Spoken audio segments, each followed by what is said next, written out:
ওমর সারা রাত্র ঘুরে ঘুরে লক্ষ্য করলেন বেদুইন পল্লীতে এক মহিলা রাতের আধারে তাঁবুর পাশে বসে বসে চুলার মধ্যে পানি দিয়ে কি যেন জাল দিচ্ছে, আর মাঝে মধ্যে তার বাচ্চাটা কেঁদে কেঁদে উঠতেছে, কোলের বাচ্চা কেঁদে কেঁদে উঠে। হযরত ওমর মহিলার কাছে যা বলেন, এ মহিলা, আল্লাহ তোমাকে রহম করুন, বাচ্চার কান্নার আওয়াজ আসলে আমি সহ্য করতে পারি না, তোমার বাচ্চাটা কেন কান্না করে, তুমি তারে থামাও, তুমি তারে দুগ্ধ পান করাও, তোমার বাচ্চাটা বারবার কাঁদে কেন? এই কথা বলে হযরত ওমর চলে গেলেন। কিছু দূর যাওয়ার পরে বাচ্চা আবার কেঁদে উঠছে। হযরত ওমর আবার ফিরে এসে বলেন, এ নারী, আল্লাহ তোমাকে মাফ করুন, তুমি কেন তোমার বাচ্চারে দুধ খাওয়াও না? তাড়াতাড়ি তুমি তাকে শান্ত করো। এই কথা বলে হযরত ওমর আবার চলে গেলেন।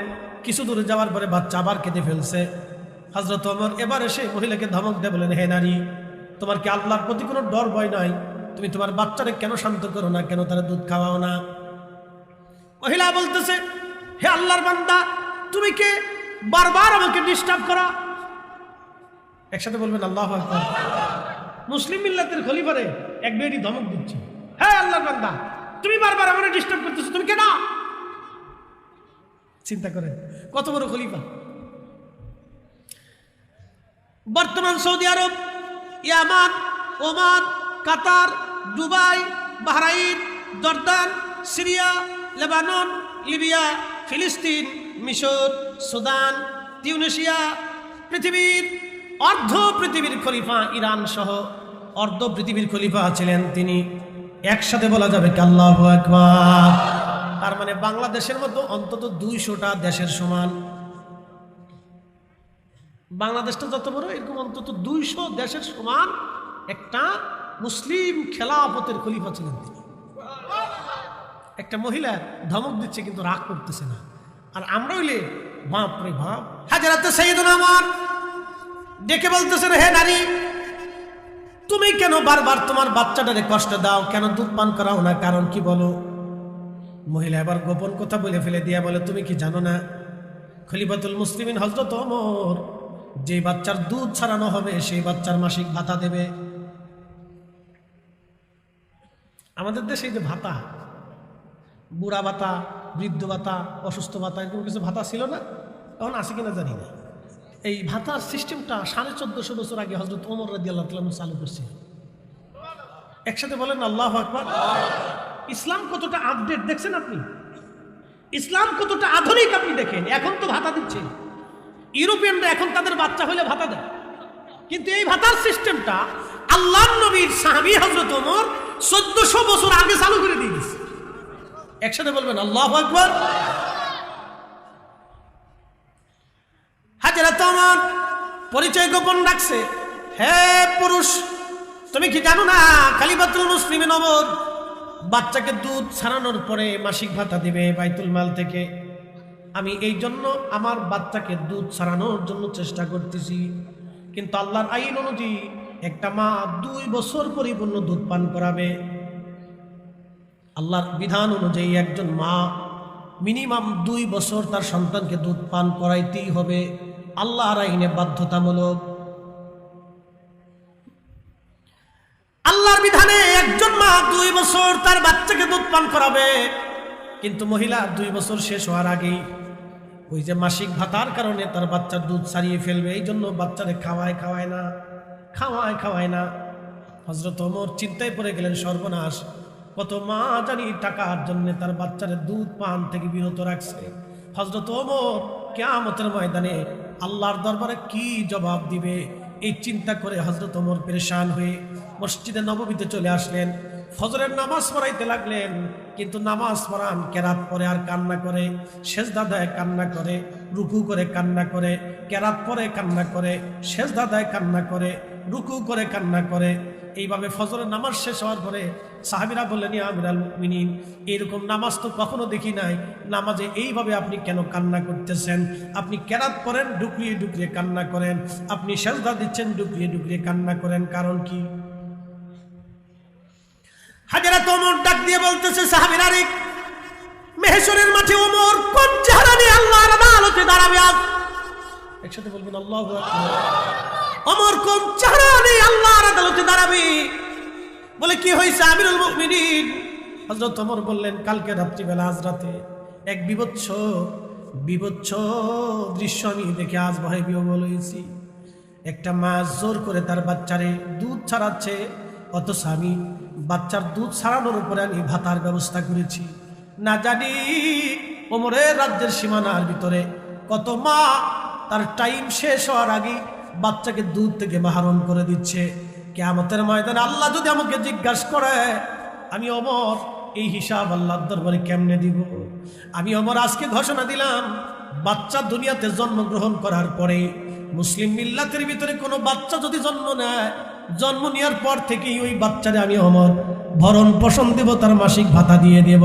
একবার জোরে বলা যাবে কি আল্লাহু আকবার?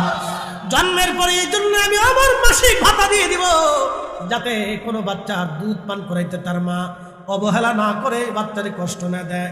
এমন শাসক যদি আমাদের দেশে হয়, একটা মুসলমান কেন, একটা মানুষেরও এই দেশে অধিকার বঞ্চিত হবে না।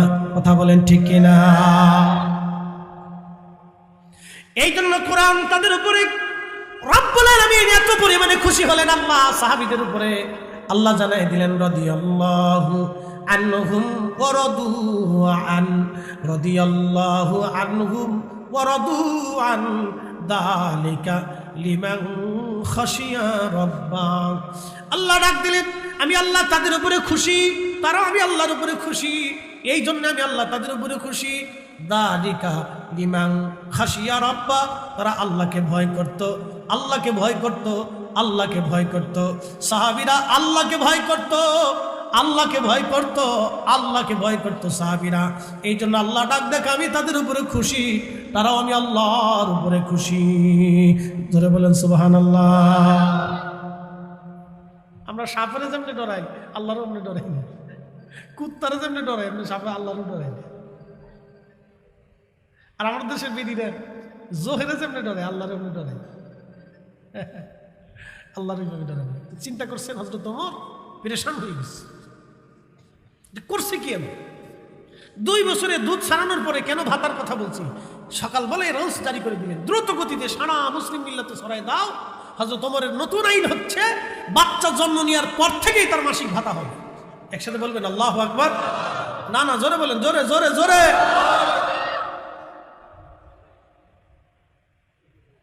তাহলে চিন্তা করেন তারা কিভাবে আল্লাহকে ভয় করতেন। রাসূলের দরবারে একজন সাহাবী ছিলেন, তার নাম সালমান ফারসি রাদিয়াল্লাহু আনহু। সালমান ফারসি ইন্তেকাল হয়ে যাবে, তো উনি শুয়ে শুয়ে খুব কান্না করতেছে। 250 বছর বয়স, একেবারে খুব বয়োবৃদ্ধ হয়ে গেছেন। 250 বছর বাড়ির গেছে কথা না, চামড়া একবারে ঝুলে গেছে, চুল দাড়িগুলি পেকে সাদা ঝুনঝুনে হয়ে গেছে। তখন তিনি ইরাকের গভর্নর, বুঝতে পারছেন, 250 বছরেও একজন গভর্নর, তার ব্রেন কি টাটকা ছিল। 250 বছরেও সে ইরাকের গভর্নর, তখনও ব্রেন কি টাটকা।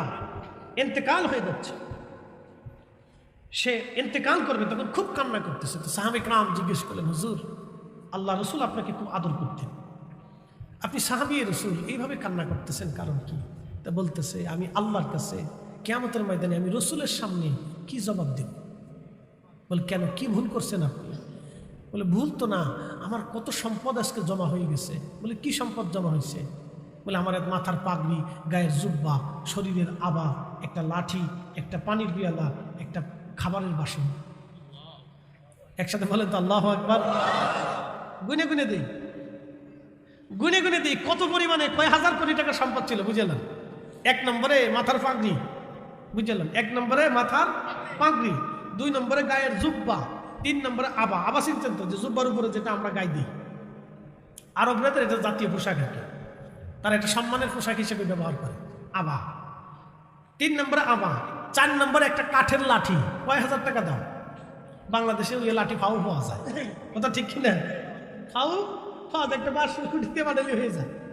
একটা কাঠের লাঠি, আর একটা কাঠ দিয়ে বানানো পানির পিয়ালা, একটা কাঠ দিয়ে বানানো পানির পিয়ালা, আর একটা হলো কাঠের বাসন, যে বাসন উনি খাবার খাইতেন, 6টা।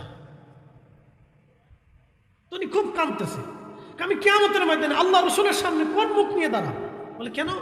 আল্লাহর নবী ইন্তেকালের সময় দুনিয়ার সব আল্লাহ রাস্তায় দান করে দিয়ে গেল, আর আমার কতগুলি সম্পদ জমা হয়ে গেছে আজকে। সাহাবী রাসূল। এই জন্য আল্লাহ রাসূল বলে গেছেন, আল্লাহ আল্লাহ ফি আসহাবি, আল্লাহ আল্লাহ ফি আসহাবি। তোমরা আল্লাহকে ভয় করো, আল্লাহকে ভয় করো আমার সাহাবীদের ব্যাপারে। লা তাত্তাখিদুহুম গারাদাম মিন বাদি। আমার ইন্তেকালের পরে আমার কোন সাহাবীদের ত্রুটি বিচ্যুতি বের করে সমালোচনা করবে না। ফামান হাব্বাহুম ফাবি হুব্বি হাব্বাহুম। তাদেরকে কেউ ভালোবাসলে আমি নবীকে ভালোবাসা হবে। ফামান আবগাদানি আবগাদাহুম। তাদেরকে কেউ যদি গালি দেয়, কষ্ট বলে, মন্দ বলে, আমি নবীকে মন্দ বলা হবে। একসাথে বলা যাবে না আল্লাহু আকবার। সাহাবী রাসূল। পৃথিবীর মাটি খুঁজে হলো এরকম একটা মানুষ আপনি খুঁজে পাবেন না। সারা পৃথিবীতে তন্ন তন্ন করে খুঁজলেও একটা মানুষ এরকম খুঁজে পাবেন না। নবীর ছাত্র, রাসূলের ছাত্র। হযরত সালমান ফারসিকে দেখে তো হায়রান সাহাবীরা রে, আমি ইন্তেকাল হয়ে যাব, ইন্তেকাল হয়ে যাওয়ার পরে আমার এই জুব্বা এবং আবার কাপড় দিয়ে আমাকে কাফন বানাইবা। কাফন বানানোর পরে যত কাপড়, লাঠি এবং বাসন, পানির পেয়ালা, বাকি যা থাকবে তোমরা সব গরিব মানুষের মাঝে বন্টন করে দিবা। সাবধান, একটা জিনিসও যেন বেঁচে না থাকে, কারণ আমার রাসূল দুনিয়ার থেকে মুজাহাদা করে চলে গেছেন। আমি ও সালমান ফারসি দুনিয়ার থেকে মুজাহাদা করে চলে যাব। কিয়ামতের ময়দানে কোনো সম্পদ নিয়ে আমি আমার রাসূলের সামনে দাঁড়াবো না। একবার জোরে বলা যাবে আল্লাহু আকবার। আশেকে রাসূল, জোরে বলেন আশেকে, একসাথে বলেন আশেকে, জোরে বলেন আশেকে।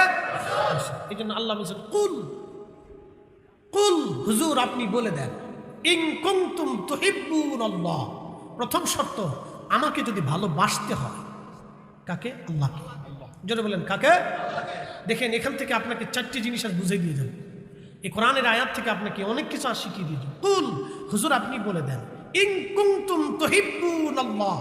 কেউ যদি আমি আল্লাহকে ভালোবাসতে চাই, কেউ যদি বলে আমি আল্লাহকে ভালোবাসবো, ফাত্তাবিউনি, সেজন্য আপনার ইত্তেবা করে। নবী সেজন্য আপনার ইত্তেবা করে, অনুসরণ করে, অনুকরণ করে। কেউ যদি আমি আল্লাহকে ভালোবাসতে চাই, কেউ যদি বলে আমি মালিককে ভালোবাসি, যদি আমি আল্লাহকে ভালোবাসার কথাই বলে, তাহলে প্রথম শর্ত ফাত্তাবিউনি, সেজন্য আপনি নবীর ইত্তেবা করে। ফাত্তাবিউনি, কোরআনে আরেক জায়গায় আল্লাহ বলেছিলেন ইয়া আইয়ুহাল্লাযীনা আমানু, হে ঈমানদার, তোমরা যারা ঈমান আনছো, এক আল্লাহতে বিশ্বাস করেছো, ফেরেশতায় বিশ্বাস করেছো, কিরামান কাতিবিনে বিশ্বাস করেছো, মুনকার নেকিরে বিশ্বাস করেছো, জিবরাইলে বিশ্বাস করেছো, নবীর উপরে কিতাব নাজিল হয়েছে বিশ্বাস করেছো, মুহাম্মাদুর রাসূলুল্লাহ সাল্লাল্লাহু আলাইহি ওয়াসাল্লাম এই বিধানে যারা বিশ্বাস করেছো, নবীর আগে যত নবী এসেছে, যত কিতাব নাজিল হয়েছে, এই নবী এবং কিতাবে যারা বিশ্বাস করেছো, কবরে সওয়াল জবাব হবে বিশ্বাস করেছো, হাসরের মাঠে দাঁড়াইতে হবে বিশ্বাস করেছো, মিজানের পাল্লা হবে বিশ্বাস করেছো, হাউজে কাউসার হবে বিশ্বাস করেছো, ডান হাতে আমলনামা বাম হাতে আমলনামা যাবে বিশ্বাস করেছো, ফুলসিরাত হবে বিশ্বাস করেছো, হিসাব নিকাশ আল্লাহ টান দিবে, বিচার ফয়সালা হবে বিশ্বাস করেছো, জান্নাত জাহান্নাম হবে বিশ্বাস করেছো। তোমরা যারা শুনে নাও, আতিউল্লাহ, আমি আল্লাহর ইত্তেবা করবা, আমি আল্লাহকে অনুসরণ করবা, করার সাথে সাথে ওয়া আতিউর রাসূল, আমার রাসূলের অনুসরণ করবা, আমার নবীর অনুসরণ করবা। আমি আল্লাহর অনুসরণ যেমনে করবা, আমার রাসূলের অনুসরণ তেমনি করবা। আতিউল্লাহ শব্দ আল্লাহর জায়গায় আতিউন শব্দ ব্যবহার করলেন, আমার রাসূলের জায়গায় একই আতিউন শব্দ আল্লাহ ব্যবহার করলেন। আল্লাহর ক্ষেত্রে আতিউন, রাসূলের ক্ষেত্রে আতিউন, আল্লাহর ক্ষেত্রে আতিউন, রাসূলের ক্ষেত্রে আতিউন। পৃথিবীর আর অন্য কারো ক্ষেত্রে আল্লাহ আতিউন শব্দ ব্যবহার করেন নাই। আল্লাহর ক্ষেত্রে আতিউন যেমন, রাসূলের ক্ষেত্রে আতিউন তেমন। বলে কি কারণে?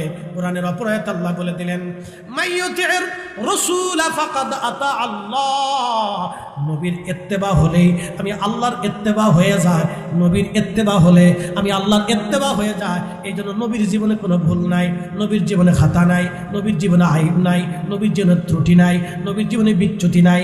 আল্লাহ নবী নিষ্পাপ, মাসুম, নিষ্কলঙ্ক। কথা বলেন ঠিক না বেঠে? কথা বুঝেন নাই মনে হয়? এই ওয়াজ কিন্তু বাচ্চাদের ওয়াজ না, ওরা বুঝতো না। ওরা কবি যে হুজুর গজল গায় নাকি, আর কবি যে হুজুর জিকির করে নাকি, এটা ভালো লাগতেছে না। আমার ওয়াজ কিন্তু বাচ্চাদের ওয়াজ না। আমার ওয়াজ হচ্ছে যারা শান্তশিষ্ট বসে টসে শুনে জিম মেরে বুঝে তাদের ওয়াজ। বুঝতে পারছেন? আমার ওয়াজ সবার ওয়াজ না, কিন্তু স্যাংরা পোলাপান আমার ওয়াজ না। এই জন্য আমার ওয়াজে দেখবেন খুব স্যাংরা পোলাপান খুব কম থাকে। এটা আহে না হুজুরের, সত্য না, হুজুর একটু ত্রিং ফিং করবে, এটাই ভালো।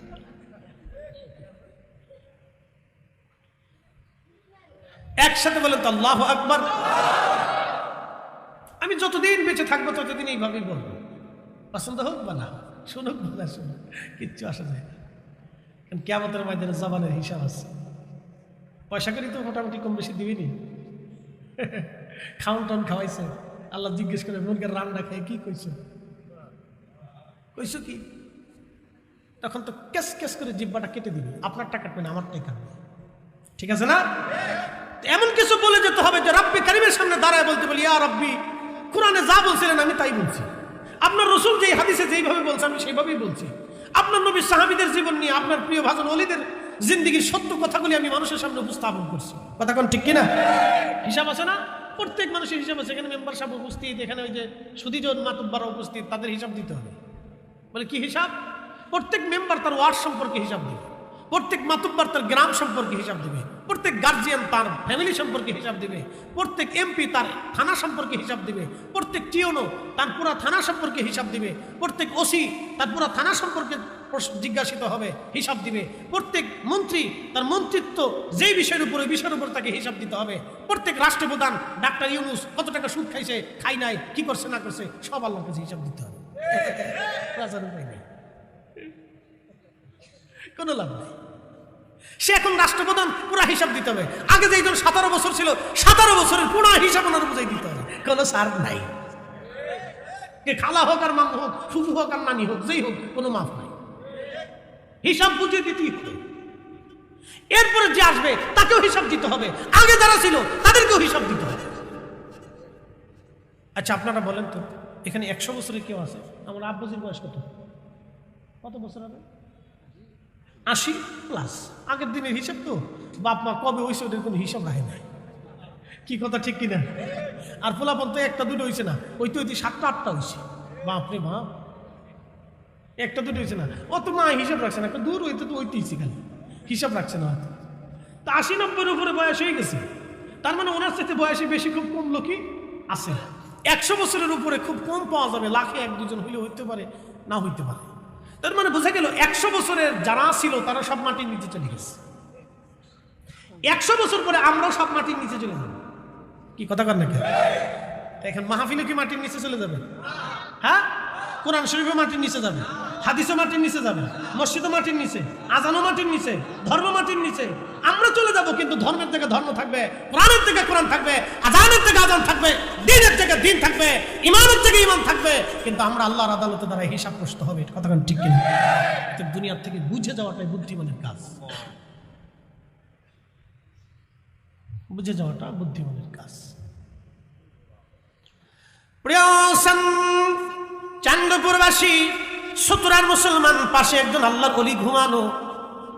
সতুরার হুজুর কেবলা আল্লাহর একজন মহান ওলি, একজন কুতুব এই জমিনের ভিতরে ঘুমানো আছেন।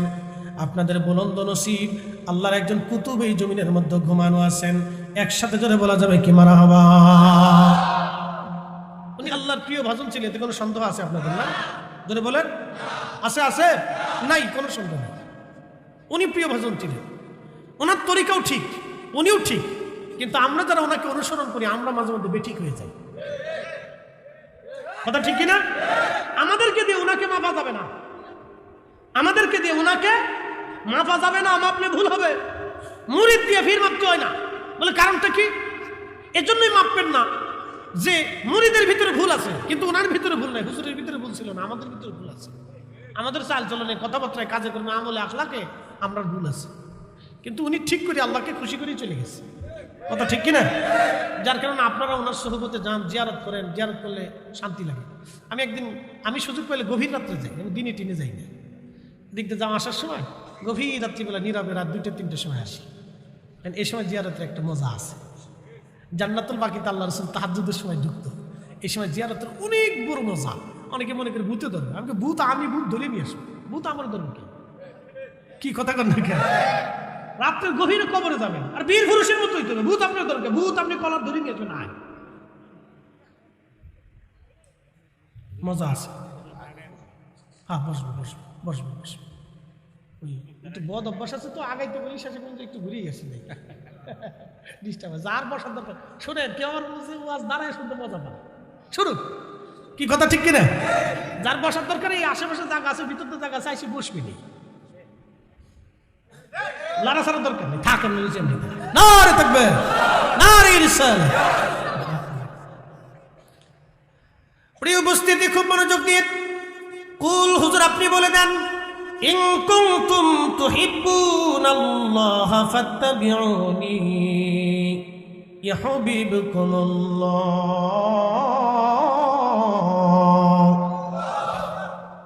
হুজুর আপনি বলে দেন, কেউ যদি আমি আল্লাহকে ভালোবাসতে চায়, সে যেন আপনি নবীর ইত্তেবা করে সুন্নতে রসুল যেন সে মেনে মেনে মেনে মেনে মেনে মেনে চলে। এই আমার দিকে তাকাবেন, নবীকে মহাব্বত করা হয় দুই ধরনের, মহাব্বত দুই ধরনের। আবার বলি শুনেন, মহাব্বত দুই ধরনের। একটা মহাব্বতে সিফাতি আর একটা মহাব্বতে জাতি। মহাব্বতে সিফাতির জায়গা নবী বলেন, মান আহাব্বা সুন্নতি ফাকাদ আহাব্বানি ওয়া মান আহাব্বানি কানা মাই ফিল জান্নাহ। প্রিয় নবী বললেন, মান আহাব্বা সুন্নতি, আমি নবীর সুন্নাহকে কেউ যদি মহাব্বত করে, ভালোবাসে, যেমন আপনি বলি দাড়ি কার সুন্নত? সমস্ত নবীদের সুন্নত। এমন কোন নবী নাই যে নবী দাড়ি না রেখেছেন, এমন কোন নবী নাই যে নবী দাড়ি না রেখেছেন। এখন আপনি যদি বলেন আমি রসুলকে মহাব্বত করি, ভালো কথা, মহাব্বত দুই ধরনের আসতে পারে, কিন্তু মহাব্বতে সিফাতি যেটা, সেটা আল্লাহ রসুল বলেন, আমার এই সুন্নাহকে কেউ যদি ভালোবাসে, তাহলে আমি নবীকে ভালোবাসা হবে। আর যা আমি নবীকে ভালোবাসবে, কানা মাই ফিল জান্নাহ, সে আমার সাথে সাথে কিয়ামতের ময়দানে জান্নাতে চলে যাবে, জান্নাতে চলে যাবে, জান্নাতে চলে যাবে, জান্নাতে চলে যাবে, জান্নাতে চলে যাবে। আমি নবীর সাথে সে জান্নাতে চলে যাবে, আমি নবীর সাথে জান্নাতে চলে যাবে। একসাথে বলেন না সুবহানাল্লাহ। কি দামি কথা। নবীজির সুন্নতকে কেউ যদি ভালোবাসে, রসুলের সাথে সে জান্নাতে চলে যাবে।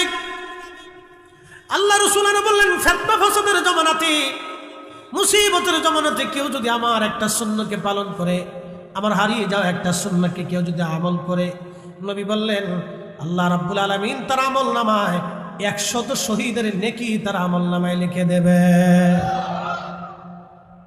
কি দামি কথা। রসুলের ইত্তেবা এত বড় দামি। আল্লাহ নিজের জবানে, কুদরতি জবানে, পবিত্র জবানে আল্লাহ বলে দেন, নবী মানলে আল্লাহ মানা হয়, রসুল মানলে আল্লাহ মানা হয়, নবী মানলে আল্লাহ মানা হয়ে যায়। নবী মানলে কাকে মানা হয়? নবী মানলে কাকে মানা হয়? নবী ভালোবাসলে কাকে ভালোবাসা হয়? নবীর ইত্তেবা হলে কাকে মহব্বত করা হয়? তাহলে রসুলের জীবনে কোনো দোষ, আইব, ত্রুটি, খাতা, বিচ্যুতি, একবারে নিষ্পাপ, নিষ্কলঙ্ক, চুল পরিমাণে যার চরিত্রে কোনো দাগ নেই। কতক্ষণ ঠিক কিনা? এই মাসালা আপনাকে বুঝতে হবে। এখানে একটা আকীদার মাসালা, তো খুব মনোযোগ দিয়ে। আল্লাহর নবী মহাব্বত দুই ধরনের, একটা সিফাতি মহাব্বত হলো অনুসরণীয় মহাব্বত, আর একটা মহাব্বত আছে হলো জাতি মহাব্বত। কি? আল্লাহর নবী তার ব্যাপারে সহিহ বুখারীতে বললেন, লা ইউমিন, ঈমানের স্বাদ তোমরা নিতে পারবা না, ঈমানদার হবা না, হাত্তা আকুনা আহাব্বা ইলাইহি মিন ওয়ালিদিহি ওয়া ওয়ালাদিহি ওয়ান নাসি আজমাইন। ও আমার উম্মত, তোমরা ঈমানের স্বাদ নিতেই পারবা না, ঈমানের স্বাদ কখনোই পাবা না যদি তুমি তোমার সন্তান, সন্ততি, স্ত্রী, পুত্র, পরিজন, দুনিয়ার সব কিছুর চাইতে যদি আমি নবীকে প্রাধান্য না দাও, ততক্ষণ পর্যন্ত ঈমানের স্বাদ তুমি নিতে পারবে না। খুব মনোযোগ দিয়েন। আপনার ছেলেটা ধরেন একটা মেয়েকে ধর্ষণ করলো এবং তাকে হত্যা করলো। আমার দিকে তাকান। আপনার একটা ছেলে একটা মেয়েকে ধর্ষণ করলো এবং তাকে হত্যা করে ফেললো। বলেন তো এর চাইতে নিকৃষ্ট কাজ পৃথিবীতে আর কিছু হতে পারে না।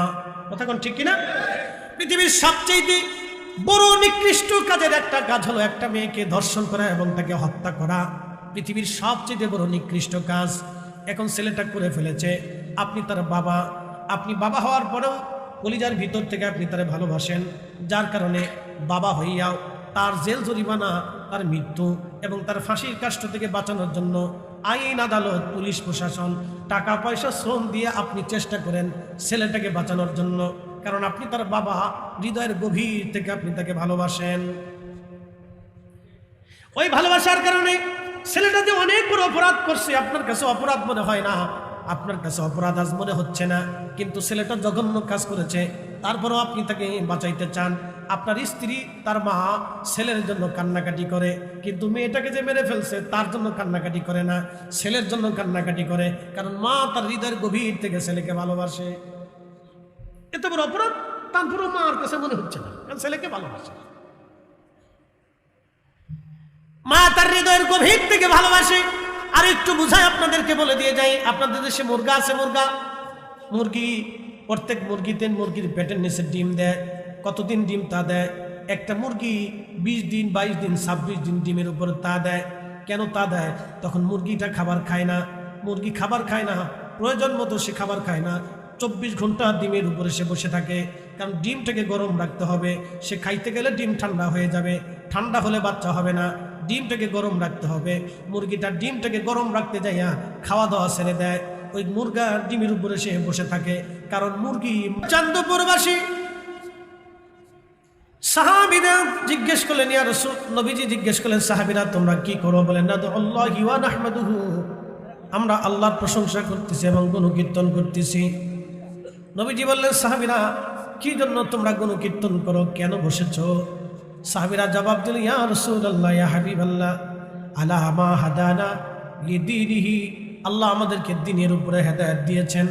আমরা আগে গুমরাহ ছিলাম, পথভ্রষ্ট ছিলাম, আল্লাহ চিনতাম না, আখিরাত বুঝতাম না, কবর চিনতাম না, হাসর বুঝতাম না, আমরা দুনিয়া বুঝতাম না, নীতিকথা বুঝতাম না, চরিত্র বুঝতাম না, হালাল হারাম আমরা জানতাম না।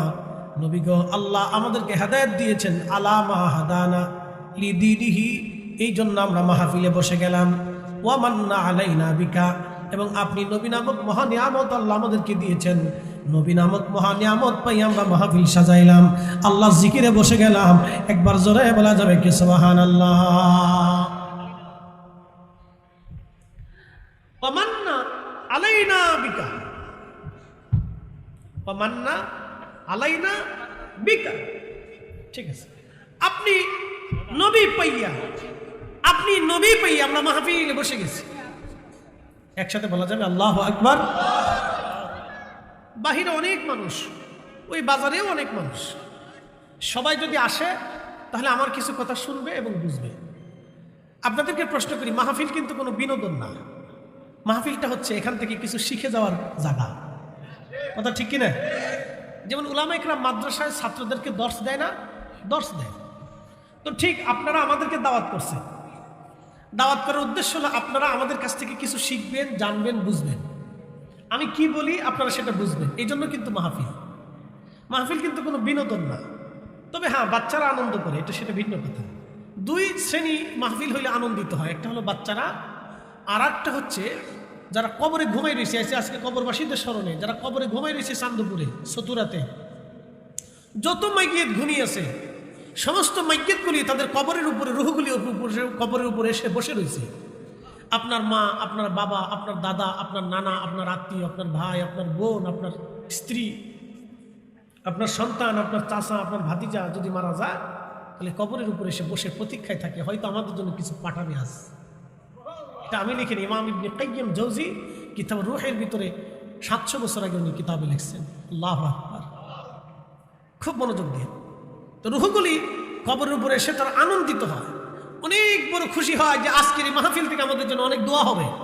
একসাথে বলা যাবে না আল্লাহু আকবার? আউওয়ালাদিন সলিহিন ইয়াদউ লাহু, নেক সন্তানরা দোয়া করবে, এই দোয়াগুলি বান্দার কবরের ভিতরে আল্লাহ পৌঁছায় দিবে। তাহলে বলেন এই জায়গাগুলি কি আমাদের আসার দরকার আছে না? এখানে বলা হয়েছে কবরবাসীর স্মরণে। এখন কি চাঁদপুরের এমন কোন ফ্যামিলি আছে যেই ফ্যামিলির বাড়িতে মানুষ কবরে নাই? সমস্ত ফ্যামিলির কেউ না কেউ কবরে চলে গেছে। তাহলে চাঁদপুরে সবার কি উচিত? সবার পরিবার থেকে অন্তত 2-1 জন করে হলেও মাহফিল আজকে বসা উচিত। কথা ঠিক কিনা? কারণ আমার এই যুবক ভাইগুলি তারা এই কবরবাসীদের স্মরণে দোয়ার ইন্তজাম করছেন আজকে। এখানে কিন্তু কে তবলিগ, কে কওমি, কে জামাতি, কে সুন্নি, কে সতুরার, কে ফুরকুইলের, কে কোন দরবারের, কে ফুরফুরা, কে জৈনপুর, কে মসলেকে আলা হজরত। আজকে দোয়ায় কিন্তু বলা হবে না যে আল্লাহ যারা আমলিক ছিল তাকে কবরে সব টপ দিও না। এরকম কোন সিস্টেম দোয়াতে আছে? যারা কবরে গেছে, যেই কবরে গেছে তার কবরে আল্লাহ সওয়াব দিয়ে দাও।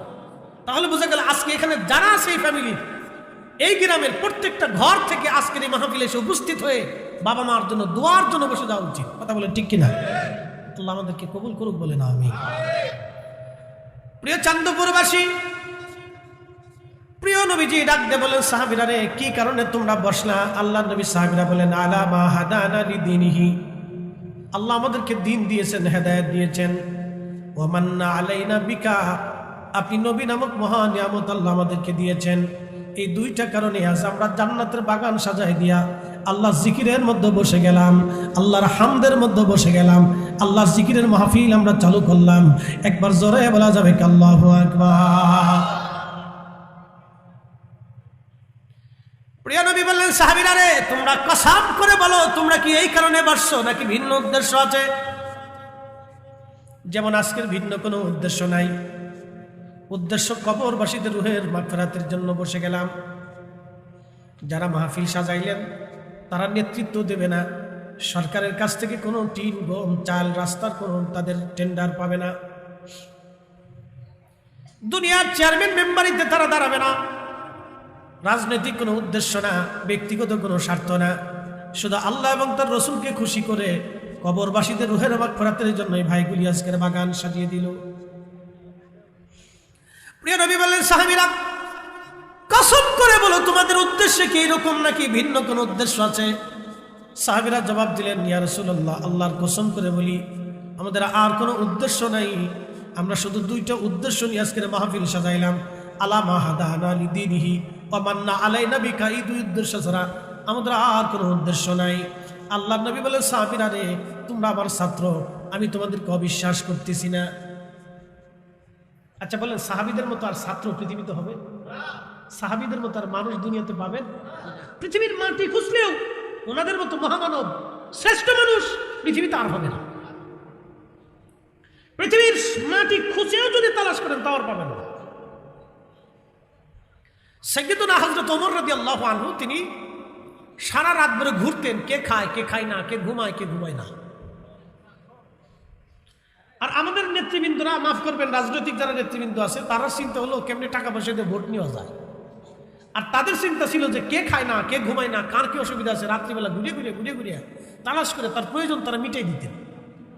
এরকম কোন নেতা যদি বাংলাদেশে থাকে, তার ইউনিয়ন ঘুরে রাত্রি খোঁজ খবর নিয়ে তার বাড়িতে খাবার পৌঁছায়, বলেন এই লোকের ভোট পাওয়ার জন্য টাকা লাগবে? হ্যাঁ, একটা টাকারও দরকার মনে পড়ে না আমার। যদি ওই ইউনিয়নে মানুষ থাকে তাহলে মানুষ চিন্তা করবে এই একটা মানুষ পাইছি, মানুষ অন্তত ভোটটা দিয়ে ওনার একটু নির্বাচন করে দিই।